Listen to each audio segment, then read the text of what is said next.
Alors nous sommes lundi, on est donc le 12 Tammuz et nous sommes arrivés d'Af Ayn Gimel de Zvahim, Ayn Gimel. Nous sommes arrivés dans les deux dernières lignes. On a vu dans notre Mishnah donc, lorsqu'on a des Zvahim qui se sont mélangés avec d'autres animaux qui sont destinés à mourir. Donc on avait pris l'exemple de 5 Hataot qui meurent ou le Shodan Israël le Torah lapidé. Alors on a dit donc, même si il y a donc 9 qui sont cachers et un seul qui est donc pas bon, alors on les laisse tous mourir. Très bien. Alors, l'Agma a dit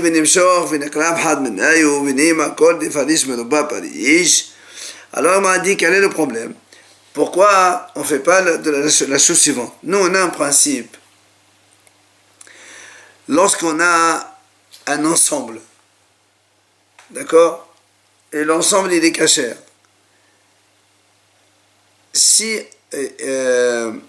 dans l'ensemble il y a donc un qui n'est pas cachère, et quand on sort un de l'ensemble, ça s'appelle Meruba Parish, c'est-à-dire il sort de la majorité.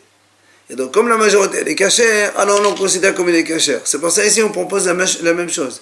Puisqu'on a par exemple, imagine on a 9 cachères et un pas bon, ils sont tous ensemble donc dans un groupe.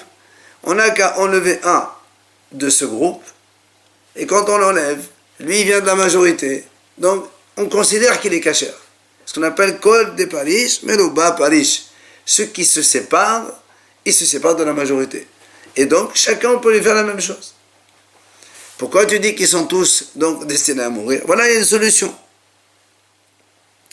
Alors, viens là, Ma'adinim Shor. Comment tu dis, on va tirer. Habala Kavua, Bechol Kavua, qui Mersad Damé. La Gemara dit, mais avant de tirer, ils étaient déjà fixes. Quand la chose elle est fixe. Hachamim, là aussi ils ont un principe, sur tout ce qui est fixe, on considère que c'est moitié-moitié, 50-50. C'est-à-dire, même s'il y a 9 qui sont cachers, et un qui n'est pas bon, il doit mourir, on ne considère pas qu'ils sont 9 contre 1, on considère qu'ils sont 5-5. Et quand ils sont donc moitié-moitié, alors c'est tout assourd, il n'y a pas de majorité. C'est pour ça que l'Agman Rivit te dit, comment tu tires un? Nous, on n'a pas le droit de faire ça. Ici, l'exemple, ils disent, quand il y a par exemple dans une ville, il y a 10 magasins de boucherie. Il y a 9 qui sont cachers, et un, il est tarif. Quelqu'un, il est parti acheter de la viande. S'il a acheté dans la boucherie même, si on a trouvé dans la boucherie même, il ne se rappelle plus, est-ce qu'il a acheté chez les Goïs, chez la boucherie Goï ou les 9 juifs. Alors on dit, c'est ce qu'on dit, quand il est fixe, il est dans sa place même d'origine, alors on fait 50-50. Et donc c'est tarif.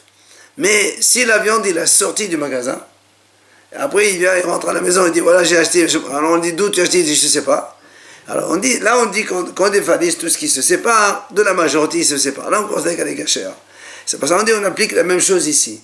On n'a qu'à tirer un animal, et donc on lui fait subir le principe de la majorité. Alors on a dit mais tu n'as pas le droit de le tirer puisqu'il était déjà dans l'ensemble. Ça c'est quand a posteriori ça a été fait, mais pas tu fais sciemment pour l'enlever, de ça ne marche pas. Alors elle là, on a dit j'ai une autre solution.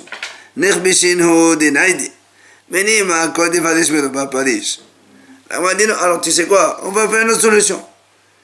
C'est pas nous qu'on va sortir l'animal de sa place. Donc on va essayer de faire en sorte que tous les animaux on les fait bouger de là-bas, et eux-mêmes ils sortent chacun de sa place, et on dit après chacun individuellement il sort du groupe de la majorité et il est caché.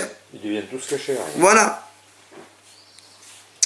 Alors Amaraba, il y a Rabba, il dit ça c'est pas possible. Pourquoi? Gezera shemeyavu asara kohanim bevatachat uyekhrevu. Il dit, tu sais, le problème, c'est quoi ici? C'est que même, admettons qu'on fait comme ça. Et donc, on a donc 10 animaux qui sont, majorité, ils sont cachés. On craint que, comme ils vont aller au Beth Amikdash,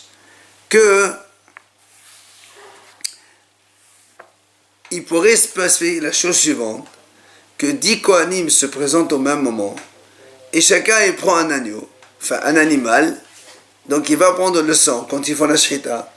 Ils vont les asperger tous en même temps. Ou bien ils mettent les graisses dans le mesbéach tous en même temps. Et là, on ne peut pas dire c'est un qui a été sorti du groupe. Puisque même si, avant de les égorger, on les a sortis du groupe, mais puis à un moment, ils vont se trouver tous, les 10, sur le mesbéach, alors c'est impossible d'amener un qui n'est pas bon sur le mesbéach. Donc ça ne marche pas comme solution. De peur justement que les Kohanim, ils vont tous les amener en même temps. Alors, Amal et Omer Abanan et Rava, il vient un des Chachamim, il dit à Rava, Ella me'ata mirisa asira. Il dit, attends, mais est-ce que le problème ici, c'est quoi? Est-ce que c'est le fait d'asperger le sang ou de recueillir le sang? Le problème, il n'est pas ici, le problème, c'est au début. Du moment où on a déjà enlevé l'animal du groupe, il est déjà cachère. Après, on ne s'intéresse pas à ce qui va venir après. Puisqu'il est déjà cachère, il ne va pas d'abord être cachère, et après, parce que les Kohanim, ils vont le faire ensemble, il redevient tarif. Ça ne marche pas, ça. Dans la mesure où on a décidé par un principe de raisonnement qu'il est cachère, il est déjà cachère. Alors, c'est pour ça que la Gemara le change. Elle dit, Mishum, Shemei yavo asara Kohanim bevadahat v'yikhu. La Gemara dit cette fois-ci, c'est pas que les Kohanim, ils viennent tous pour recueillir le sang. Ici, ce qu'on craint, tout simplement, parce que, imaginons les 10 Kohanim, chacun il prend un animal parmi ces 10 là, et là ils le font en même temps. Et ça veut dire que jamais il y a eu d'autorisation. Nous on a dit qu'on sort un du groupe, et là ce qu'on craint, c'est qu'on ne va pas les sortir du groupe. Chaque Kohen il prend un animal, et donc ils étaient tous à leur place d'origine, et nous on dit quand ils sont à leur place d'origine, il n'y a pas majorité, on fait 50-50. Et donc la crainte elle est, c'est que les Kohanim ils viennent les prendre eux-mêmes tous en même temps, et là ça n'aurait jamais validé à aucun moment ces animaux-là. Alors la Gemara vient poser la question, est-ce que c'est possible que 10 Kohanim ils viennent prendre 10 animaux, ils font la shechita tous en même temps? C'est difficile de être aussi précis. Faire la shechita de 10 animaux en même temps, c'est difficile. Tout à l'heure, quand on a dit réceptionner le sang et après l'asperger dans le mesbéach, c'est concevable qu'on puisse avoir 10 Kohanim sur le mesbéach en train d'asperger le sang, c'est pas un problème. Mais qu'on fasse la shechita 10 en même temps, c'est pas concevable, c'est difficile. D'abord, il faut de la place, et donc en général, on se relaie. Parce que le fait d'égorger un animal, c'est toute une procédure, donc ça prend du temps. Donc on ne peut pas concevoir 10 d'un coup. Et au même moment. Oui, au même moment. Et là, Amar Rabba, c'est pour ça qu'il vient Rabba et dit, Meshum Kavua. En fait, toute la raison qu'on a dit tout à l'heure, à cause de ce qu'on appelle Kavua, c'est-à-dire que comme les 10 animaux, quand ils se sont mélangés, ils étaient dans un endroit fixe, alors là, on craint que même si après, on les fait partir de cette place, et après, donc, chacun, on dit qu'il vient d'un endroit, d'une majorité cachère, alors on craint qu'eux, en fait, on ne fasse pas cette procédure, et que sans faire cela, les Kohanim, ils vont prendre les animaux, donc, de leur place d'origine, et là, Kavua, ça ne marche pas, ça veut dire quand c'est fixe à leur endroit d'origine, ça s'appelle moitié-moitié, et donc ça n'est jamais cachère. C'est toute la crainte de la Gemara, et c'est pour ça que la Mishnah a dit, quand on a des animaux cachères qui se mélangent avec un seul qui doit mourir, ils sont tous donc non valables pour le Beit Hamikdash, pour le Mizbeach. Alors, Amar Rava, il vient Rava, il dit comme ça. Hashta de amri Rabbana la naqriv. Et naqriv la matse. Moi, dit comme ça. Rava, il dit, puisque maintenant les Hachamim ont donc décidé, quand on a 9 cachères, avec un qui doit mourir, ils se mélangent ensemble, on a dit tous ils sont mauvais et on les laisse mourir. Alors il dit maintenant, imaginons, par erreur, un Kohen il prend un animal de cela et il lui fait la shechita. Est-ce que, a posteriori, c'est valable ou pas valable? Il dit non. Là, amassé, même s'il s'avère que cet animal c'est le bon, d'accord, c'est pas celui qui devait mourir, eh bien il est pas valable. Pourquoi? Parce que... Oui, on parle de ça. À cause du principe. C'est pas... voilà, si vous voulez, c'est comme le principe dit que cet animal n'est pas bon, ce qu'on appelle, quand on appelle ici la notion de nitha. Qui est pas bon. Voilà, exactement. C'est-à-dire quand un animal a été une fois repoussé du Mesbéar, il ne peut plus revenir au Mesbéar. Et comme celui-là, quand il était déjà dans l'ensemble, il devait mourir, donc ça s'appelle qu'il est repoussé du Mesbéar. Quand on est repoussé, on ne peut plus revenir sur le Mesbéar. Donc c'est pour ça que s'il l'a amené, c'est pas valable. D'accord? Alors, sur ce principe, la Gemara vient objecter. Et Ravuna, Baléouda, et Rava. Ravuna, il vient objecter contre Rava qui vient d'énoncer ce principe. Il lui dit voilà, pourtant nous on a vu. Hatat, shenet arva be'ola. Be'ola, shenet arva be'hatat. Afilou ahad be'rebo yamutu kulan. Il dit comme ça, si on parle ici de Korban Hatat et Ola de la volaille. Et nous maintenant on sait que le Hatat de la volaille se fait en bas du Mesbéar et Ola de la volaille se fait en haut du Mesbéar puisqu'on l'a vu il n'y a pas très longtemps. Et imaginons maintenant, il dit on a deux oiseaux, deux volailles donc, un Hatat et un Ola, et ils se sont mélangés ensemble. Et on ne sait pas quoi faire. Alors là on m'a dit comme ça, c'est marqué Hatat, il s'est mélangé avec Ola. Ou bien Ola qui se mélangeait avec Hatat. Même un dans 10 000, yamutu kulan. Même un dans 10 000, c'est-à-dire, imagine un Hatat dans 10 000 Ola, ou un Ola dans 10 000 Hatat. Comme il y a la procédure de sacrifice n'est pas du tout la même, d'accord? Donc on les laisse mourir tous, on ne peut rien faire, il faut amener d'autres. Alors vient la Gemara dit, Bamedvarem amorim. Quand est-ce qu'on a dit ça? Bekohen nimlar. Si le Kohen il vient poser la question, il dit voilà, écoute, j'ai un hatat, il s'est mélangé avec 10 000. On va prendre simple, 20 là, un hatat. Je fais quoi? Il va poser la question. Hachamim ils lui disent monsieur, voilà, c'est bon, il faut les laisser mourir tous, c'est pas bon. Aval, maintenant la Gemara dit, c'est ça qui nous intéresse à nous. Bekohen she'en nimlar. Si imaginons un Kohen, il n'a pas posé la question. Imaginons, on va prendre le cas, nous, un hatat et un ola, un seul suffit. D'accord? Ou même, on prend comme ça, hatat et ola. Donc deux, ils se sont mélangés. Normalement, il faut les laisser mourir. Ici, il vient poser la question, on dit, monsieur, tu les jettes tous les deux et on va les laisser mourir. Mais lui, il n'est pas venu poser la question. Et il a fait les korban. Alors, comment il a fait? Kohen she'en nimlar. Alors, on dit comme ça, s'il a fait les deux volailles en haut, c'est sûr, il y en a un qui est bon et l'autre qui n'est pas bon. Puisque dans les deux, il y a Ola et Hatat. Le Ola, ça doit être fait en haut. Lui, et le Hatat en bas. Et comme il a fait les deux en haut, il y en a un qui est bon, forcément. C'est ce que la Gemara a dit, mersa kacher ou mersa pasoul. D'accord? Moitié kacher, moitié pasoul. Quand on dit qu'il n'a pas posé la question, mais il sait qu'il a fait une faute quand même. Après. Ah, quand il a fait... Lui, il ne sait pas que ça s'est mélangé. Oui. Ah, d'accord. Il ne peut pas faire sciemment. Ah, d'accord. Les matas, si maintenant il les a fait tous les deux en bas, la même chose. Puisque la hatat doit être en bas et en haut, il a fait les deux en bas. Il y en a un qui est bon, hatat est bon, l'autre non. La même chose, mersa kacher, mersa pasoul. Maintenant, il dit, ahat le mata ve ahat le ma'ana, shnehem sulot. Si maintenant il a fait un en haut et un en bas, seulement, il ne sait pas lequel c'est Ola, lequel c'est hatat. Là, Ola doit être en haut. La hatat doit être faite en bas. Et lui, il a fait effectivement, mais sans savoir lequel des deux. Peut-être que hatat, tu l'as fait en haut et Ola, tu l'as fait en bas. Alors, mais ça fait, on dit les deux, elles sont pas sautes. Pourquoi? Shani Omer, hatat riva lema, la veola riva lemata. On m'a dit pourquoi? Parce que donc on va dire certainement qu'il s'est trompé. D'accord? Il s'est trompé, et c'est pour ça, donc. Mais quand il fait aussi un haut en bas, la première fois là. Non, la première fois, il a fait les deux en haut. Oui, Ou bien les deux en bas. Oui. Et donc, il y en a deux en haut, il y en a un qui est bon.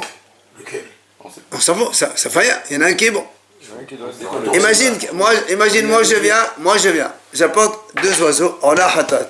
Parce que toute femme qui accouche, par exemple, elle apporte on a hatat. Elle amène les deux. Et lui, sans savoir, il a fait les deux en haut.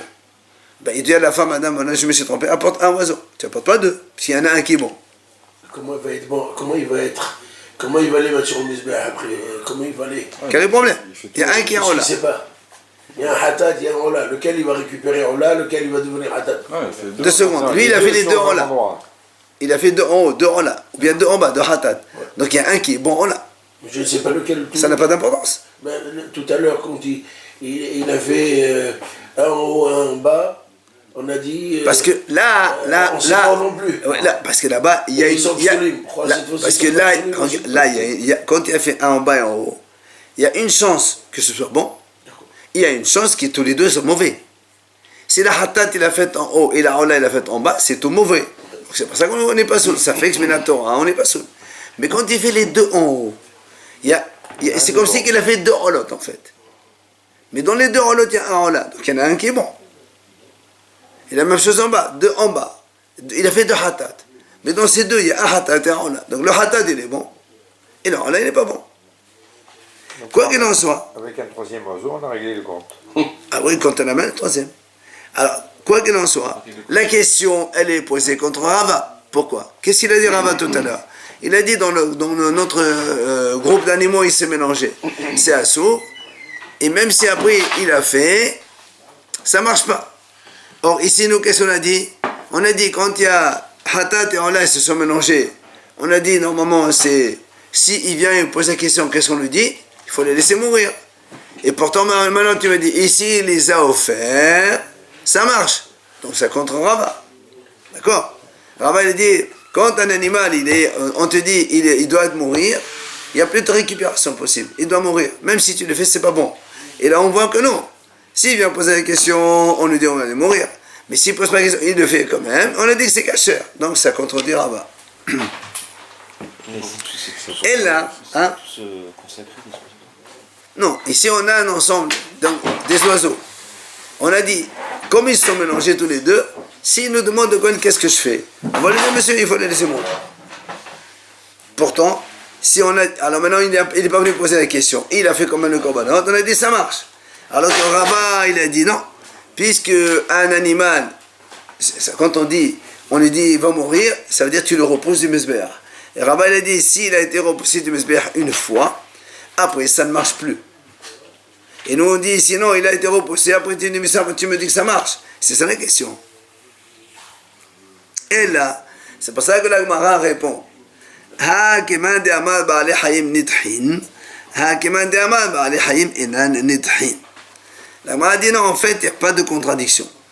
Donc, Rava et Ravona bar Yehuda, ils sont en fait en mahloket sur le principe de est-ce que ce qu'on appelle Ba'al Hayim, c'est-à-dire un animal vivant, quand il est repoussé, est-ce qu'il est considéré comme repoussé définitivement ou pas?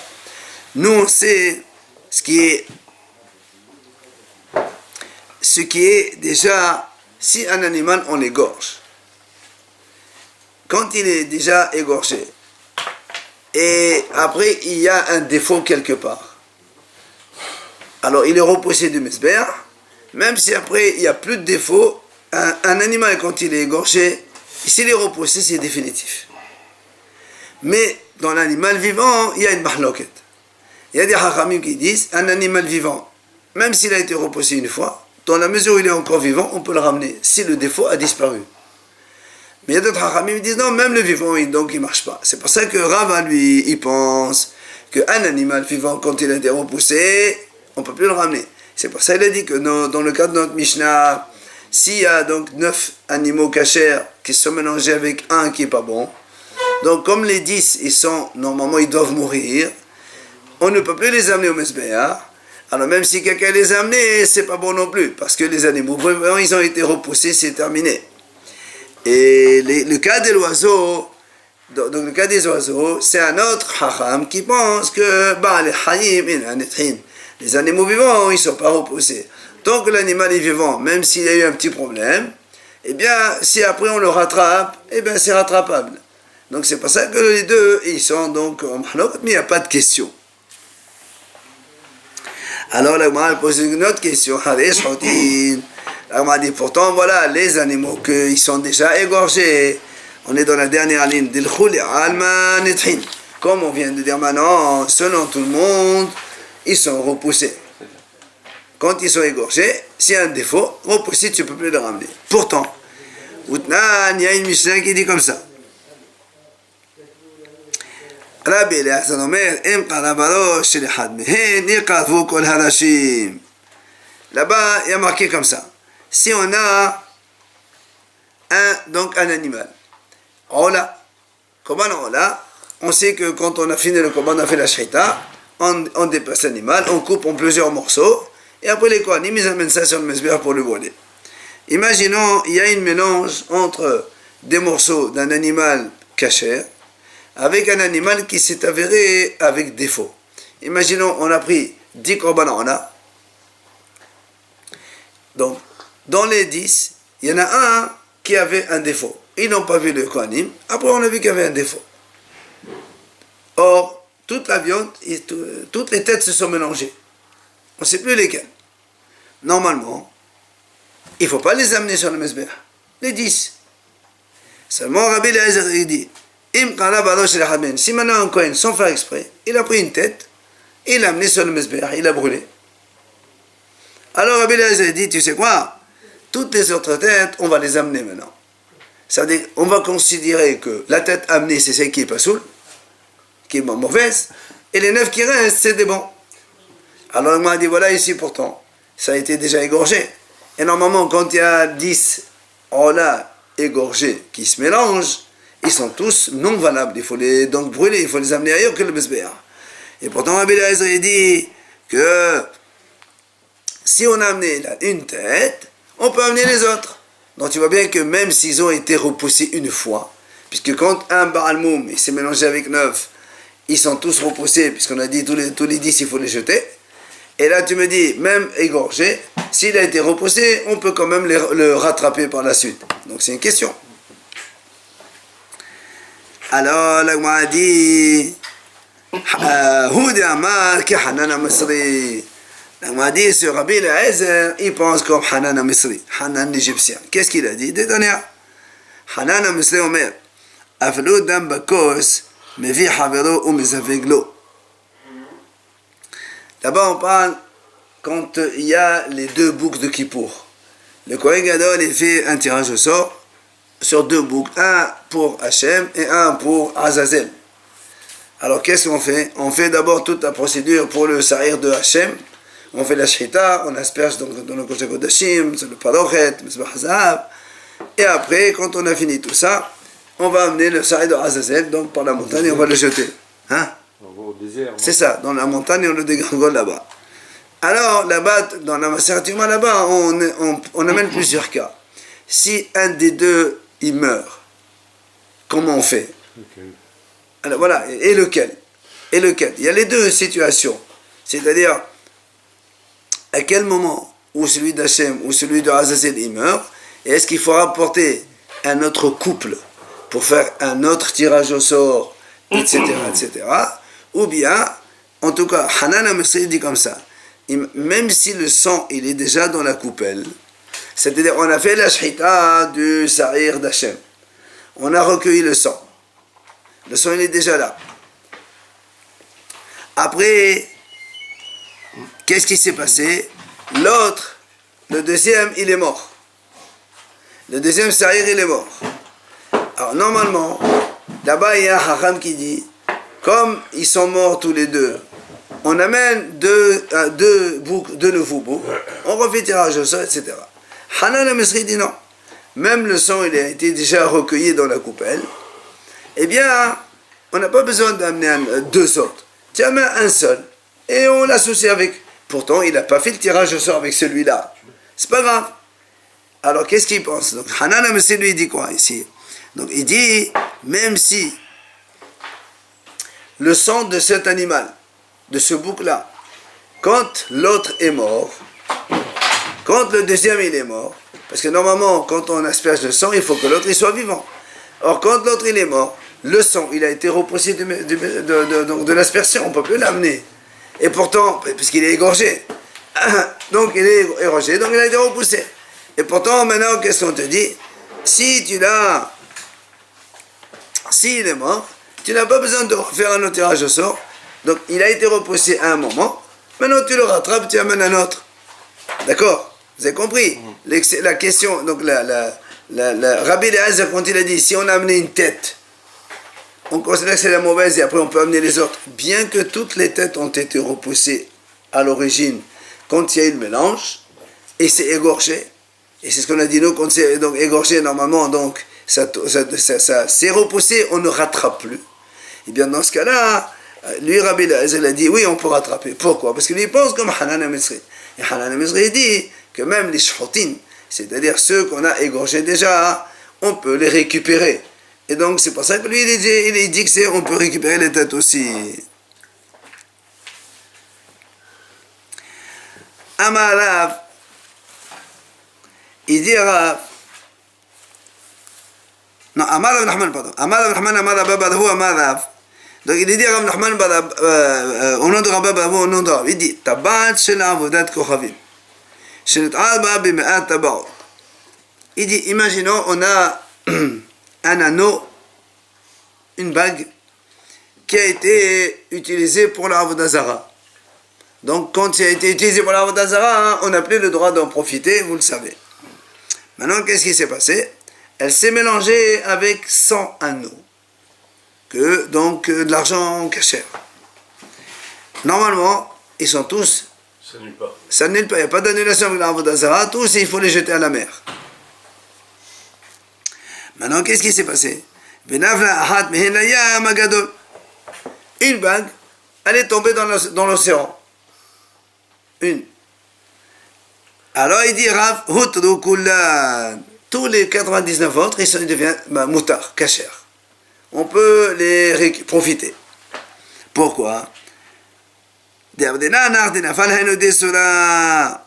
même chose, on dit, celle qui est tombée, l'anneau qui est la bague qui est tombée, c'est celle qui est interdite à Avodah Zara, et les autres, ils sont tous bons. Mais elle est tombée par accident, celle-là. Certainement. C'est peu de probabilité pourtant. Je sais. Ah, et TV Rava, les Rav Hanachman, Avlahad Bedbo Yamutu Kulan. Alors, là, on m'a dit, Rava, il objecte, il dit, pourtant, nous, on a vu dans notre Mishnah, et on a dit quand des Zvahim, ils se mélangent avec Hataot Méthode, ou Shoran Niskal, on a dit même un dans 10 000, et un motokulat. Alors, Amay, Nima Dimit Solamit. Pourquoi? Quand on laisse un, il meurt, on va dire celui qui est mort, c'est le mauvais, et on récupère tous les autres, comme il a fait ici pour l'Avodah Zara. Alors, donc, si la Mishnah a dit non, il y en a un qui est mort. Puisque nous on dit il faut les laisser mourir. Imagine, il y a 10 000 bêtes, il faut les laisser mourir. Dès qu'il y en a un qui meurt, c'est bon, ça rattrape tout le monde. Oui, parce que c'est vivant, l'autre c'est une bague.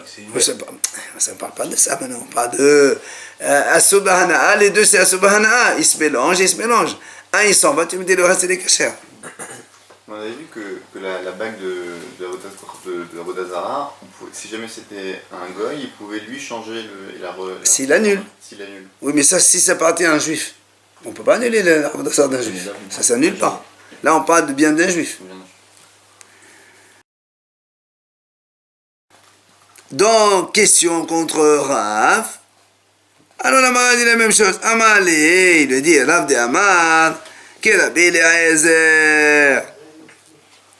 Rav, quand il a dit, il pense comme Rabbi Eliezer, comme on vient de dire maintenant, Rabbi Eliezer dit, même si ça a été repoussé, dans la mesure où il y en a les têtes là, l'histoire des têtes d'Etnan, on les ramène ici. Rabbi Eliezer m'a dit, effectivement, comme Rabbi Eliezer vient de dire maintenant, si on a donc 9 Korban Ola et un 10e qui est Ba'al Moum, et donc ils se sont mélangés tous les 10, alors normalement, il faut les jeter tous, donc les brûler ailleurs. Ici, maintenant, un Kohen, sans le savoir, il a pris une tête, il l'a mis sur le Mezbeach. Alors on dit que c'est celle-là la mauvaise, et les 9 autres, c'est des bons. Donc là aussi, c'est pareil. Il y en a une qui est tombée dans la mer, alors les autres, ils sont bons. Elle a quand même été sur le Mizbeach. On la déclare mauvaise, mais elle est sur le Mizbeach. Eh ben, c'est comme la bague. On la déclare mauvaise, mais elle a été jetée à l'eau. Elle est tombée, mais que ça change. Et non, en fait, ce qu'on dit par là, c'est qu'on considère la disparue, c'est la mauvaise. Je suis d'accord, mais, Ce qui reste... mais elle a disparu sur le Misbéach. Oui, mais c'est pas une fierté pour elle. C'est un peu Baal Moum, il faut la jeter à la poubelle, normalement. Enfin, il faut la brûler ailleurs. Mais c'est une offense au Non. Misbéach. Si vous voulez, nous on est dans le doute encore. Alors on dit, tiens, puisque c'est comme ça, pour ne pas perdre les 9 autres, on se dit que c'est comme ça. Ah non, mais pareil, pour les cruches aussi, c'est pareil. Tu peux les vendre, tu en considères une. Ah, c'est pas pareil. Ah, la Gemara dit, alors la Gemara dit, mais pourtant, nous on a vu que quand Rabbi Eliezer il a dit que s'il a donc les 10 têtes, elles se mélangent entre elles. Et donc après il a un Kohen qui a donc fait il a mis sur le Mizbeach, donc il reste 9 autres, on a dit, bon, on va considérer celle-là, elle n'est pas saoule. La Gemara dit là-bas, Rabbi Eliezer, il n'autorise que amener 2 têtes par 2 têtes, pas une tête par une tête. C'est-à-dire, on met 2 têtes en même temps sur le Mizbeach. Pourquoi? Au moins, si ça y en a une qui est pas saoule, au moins l'autre elle est bonne. On conserve la possibilité de... Je suis sûr qu'il y en a une qui est cachée. D'accord? Alors, ici, pour la bague, c'est pas la même chose. S'il y a une bague qui a disparu, il te reste 99, comment tu vas les vendre? Ils sont bons, ils sont très bons. Alors, Mais Corben, c'est à l'unité. Pourquoi qu'est-ce que ça change de mettre deux? parce que justement, comme on a ici un problème, il y a 9 têtes. Dans les 9 têtes, il y a un risque qu'il y a une qui est pas bonne. Alors pourquoi tu prends le risque d'amener une tête pas bonne au Mizbeach? 10 personnes différentes, comme les 10 bêtes différentes. Ça n'a pas d'importance. Non, mais Qu'est-ce que ça change de lui mettre les 2 têtes en même temps à brûler ou pas? Mais à un moment donné, il va se retrouver avec une si il y en a 10. Hein?